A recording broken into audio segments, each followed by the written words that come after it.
Hey guys, what's up? Welcome back to Can It Be with me, Zozo. Hey, how are you? So I want you to close your eyes and I want you to imagine your ideal partner. Close your eyes, take a deep breath in, take a deep breath out. And I want you to imagine your ideal partner. The person that you will walk through life with, the person that God has designed for you and you for them. What do they look like? What do their eyes look like? How does it feel to be around them? How tall are they in relation to you?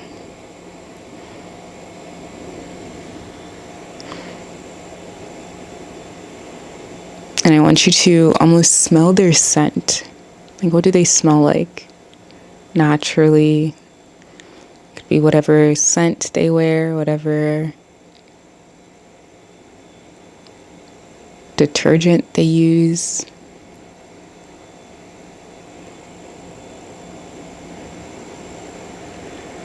Okay. Now I want you to imagine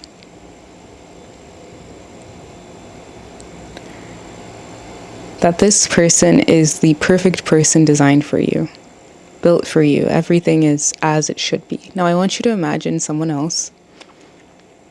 This person ticks 2 out of 10 boxes for you.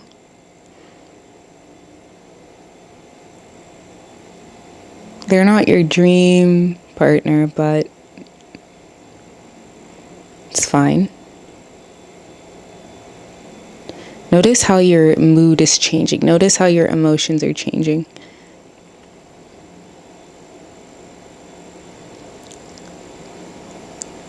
This is just a regular guy. He's not like the one that you pictured at first.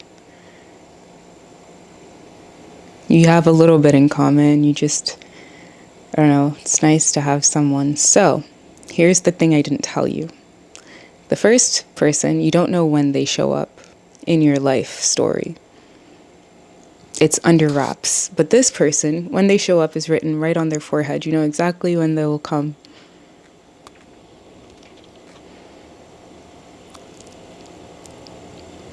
Which one are you choosing?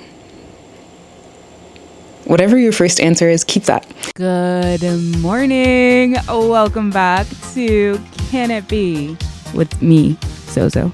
The 4610, declaring the end from the beginning, and from ancient times the things that are not yet done, saying my counsel shall stand, and I will do all my pleasure. Did I say hi? Welcome back to Can It Be? I don't remember. Okay, so I was interviewing with one of my bucket list companies a little bit last year. Didn't work out, but I was excited. Like, girl, I was excited. I was interviewing with one of my bucket list companies. I was excited. Had never worked with them before. Had never interned with them before. They're like, what's hot right now? Okay, I was excited. I was like, yes, slay. When God does it is the best. Anyway, so I'm in the final round, which took 2 days, and I already knew. I was like, the people that I'm talking to, based on like, I don't know, it's like, I have no idea how I'm in this room. I'm just grateful to be here. Virtual room, whatever. And I literally got rejected at the very last stage, after everything was all said and done. I got a regret from the recruiter. I was devastated because I was so excited. I was like, this is awesome. This is amazing. I was starting to look up apartments. I was like, I'm about to I was so excited. My mom said something to me that I'll never forget. She said, God saw something there that wouldn't have been good for you later on. That wouldn't have been good for you in the long run. And it changed my entire perspective. Just because something is in front of you, just because something is happening right now, doesn't mean it's the best case scenario. Just because a relationship that you want is happening right now doesn't mean it's the best case scenario, like our little visualization. Just because it's available doesn't mean it's what you're supposed to have. You know what most women do? They settle. They do a lot of settling. Settle for what's in front of them instead of waiting for what God actually has for them, specifically what He earmarked for them. Take a job that is kind of just okay instead of holding out for actually doing the thing that fulfills them. They wait for the guy who's here now, not actually waiting for the one that's actually tailor-made for them. And then they wonder why they're not happy because their energy is everywhere. It's dispersed. It's like half of it isn't settling, half of it is into expecting God's best and waiting for it. You're not happy because you chose convenience. Don't choose convenience over excellence. Most people are not happy because they choose convenience over the best, over higher quality. They choose quantity over quality. You choose immediate gratification over alignment with your highest self, with your best self, with the self that God knows, with the self that is a mere reflection of your spirit as it is with Christ. You choose what you can see over what God promised you to have. I always think of Doubting Thomas, where he's like, I won't believe until I see. And Jesus comes and he's like, look at my hand. Now you believe? And he's like, well, okay, I don't know what to tell you, my friend. I've seen so many girls stay with none of my close friends, because if that is a close friend in my circle, that means I am like them, and we don't play like that because we ain't got the time.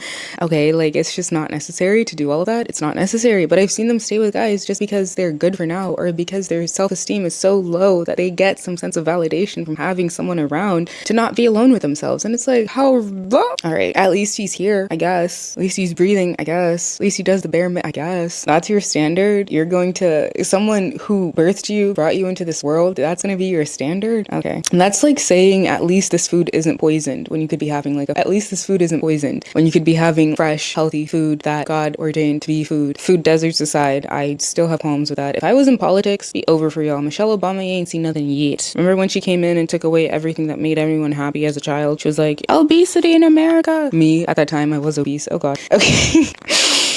Stop settling for at least. Start expecting absolutely. Stop settling for at least. The only difference between at least and absolutely is the time that you're willing to wait, is patience. That's why patience is a virtue, because virtues pay. Money does not pay you. Virtues pay you. Hard work pays you. Value pays you. Virtues pay. They compensate because they're investments when expressed. See what I mean? So God's not trying to give you something that's just okay. He's not trying to give you something good for now. He's not trying to bless you with mediocre. What kind of, who blesses with mediocre? If you're gonna bless someone, you bless them all the way. Like, there's no such thing. That's why he does exceedingly abundantly above all you can ask or think. His plans for you are better than what you can even imagine for yourself. His plans for you are better than what you can even imagine for yourself. Leave room for better. Do not let time discourage you from what's eternal. It's just a variable. Time is just a thing that we use to measure passage through the earth realm. That's it. It's just passage. Just like with my almost roll, don't let the best go out of fear of it never arriving when you want it to. Just like with my roll, don't let the best go. There is still the best for me, whether that is a roll or something else. Like, I'm starting to think of something else, because what I'm doing now, okay? Don't forfeit the best. You have a ticket in your hand that has the best of everything in it, that gives you the right to possess it. You just have to wait for it to come so that you can give the person who's holding the angel, who's holding the package, he has to see the slip that, correct, signed off. But if you're already occupied, if the angel comes with a blessing and you're there already with something that's less than, it's going to be like, well, I don't know what's going to happen after that point. To be honest, you're worth so much more than that. Plus, you glorify God more when you have the best in your life. You become a very effective witness for the gospel, which draws others into the kingdom, which is the point. When your life is full of his choices, you're worth so much more than that. You're worth so much more than that. Plus, you'll glorify God most when your life is full of his choices. Well, stop taking what's available and start believing what's possible. Every time you're tempted to settle, remind yourself that God is declaring your end from the beginning. It's already been declared. Already knows what he has planned for you. And it's better than what you're looking at right now. And it's better than what you're looking at right now. It's better than what's around you. It's better than the circumstance. Your job is not to grab whatever shows up first. This goes for food too. All of my skinny legends out there. Your job is not to grab whatever shows up first. Your job is to trust what God has for you is worth the wait. Okay? It's worth the wait. It's worth the wait. I'm telling you, it's worth the wait, because it's worth the wait, sister. Yeah. I could yap all day, but I hope you have the best day ever.